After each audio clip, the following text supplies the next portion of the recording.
মালয়েশিয়ার Kawaguchi manufacturing নামে একটি কোম্পানির ২০০ বাংলাদেশি কর্মীর বকেয়া বেতন আদায়ে উদ্যোগ নিয়েছে বাংলাদেশ হাইকমিশন। এর আগে পাওনা টাকা চাওয়ায় হুমকি পেয়ে লিখিত অভিযোগ জানিয়ে বাংলাদেশ হাইকমিশনের সহযোগিতা চান ভুক্তভোগী কর্মীরা। এরপর হাইকমিশন দেশটির শ্রম বিভাগ ও কোম্পানির সঙ্গে যোগাযোগ করে বিষয়টির সমাধানের চেষ্টা চালায় এবং শ্রম বিভাগ বিষয়টির তদন্ত শুরু করে।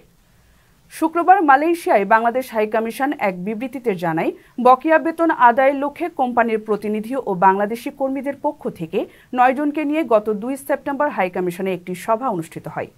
সভায় উভয় পক্ষের বক্তব্য শুনে সমস্যার কারণ ও তার সমাধানের সম্ভাব্য উপায় নির্ধারণ করা হয়।